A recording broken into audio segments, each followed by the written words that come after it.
Hi, I'm Cote from Katalyst Fitness and Nutrition, and today we're talking about protein again. I've talked to you before about the importance of protein for muscle building and weight loss, so let's figure out how much protein that you need using one of these methods. You can get 30% of your calories from protein, or I find that it's easier to just multiply your weight by 0.7 to 1.0 to get the amount of protein in grams. And I like to start with a smaller number for my clients because, as you'll see when we do the calculation, it's going to be pretty high. So let's take a 150-pound woman. That would be 150 times 0.7, getting you to 105 grams of protein per day. And you might be thinking that that's a lot of protein, and it is. So now that you know how much protein to eat, you're gonna have the challenge of how to eat this much protein.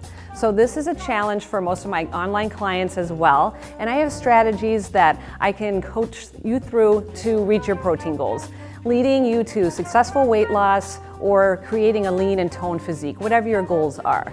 So by spreading your protein calories throughout the day, it's gonna make that goal way easier to achieve. So 105 grams divided by 3 is 35 grams of protein at each meal, and that makes it a lot easier to obtain and a little bit less daunting. So it's easy to get that much protein at dinner, but it's breakfast and lunch that can be a little bit more challenging, especially if you skip breakfast. If you do skip breakfast, you would have to have 52 grams of protein at lunch and dinner, and that honestly is kind of hard to do. So try working it into each meal. So let's get to the how-to. So the best sources of protein are meats, fish, eggs, dairy products, and there are some plants that are fairly high in protein as well, such as quinoa, legumes, and some nuts. So here are some examples that I brought in. You can find protein sources in the store all over the place now. You can be a little bit more creative with your protein sources rather than just eggs or meat. Tuna does have a lot of protein, but Greek yogurt, obviously a protein powder. Some cereals are higher protein as well.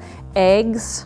I found these wraps. If you just look at the protein counts, you'll see like some of these are kind of high. This is 9 grams of protein. This protein powder has 26 grams of protein, so that packs quite a punch. We have this black bean spaghetti pasta. This has 25 grams of protein. And then you have your cheeses. Most have around 7 grams of protein, so you can get protein from a wide variety of sources. You just have to be creative and start looking at some labels.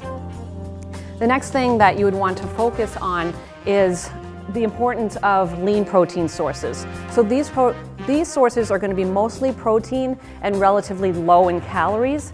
Higher fat sources are going to be higher in calories and sometimes pretty significantly. So if you're trying to lose weight, choose the leaner protein most of the time.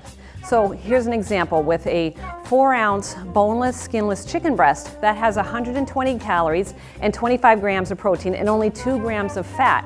Whereas when you look at 4 ounces of a skin-on chicken thighs, that has 250 calories, more than double, 17 grams of protein, which is less, and 20 grams of fat. So when you're trying to get 105 grams of protein, that might seem like a lot at first. And once you start seeing all of the protein sources that are available to you, it will be much easier to get it all in. You may have to alter your habits to incorporate more protein at each meal, but it can be done. And I would like to issue you a challenge to keep track of how much protein you're having for the next 3 days. Just look at a serving that you're having, just look at the protein count, write it down for the next 3 days, and see what you come up with each day. I hope this helps.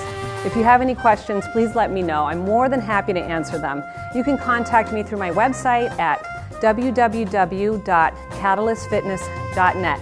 Thank you for watching MatchBTV. I'll see you next time.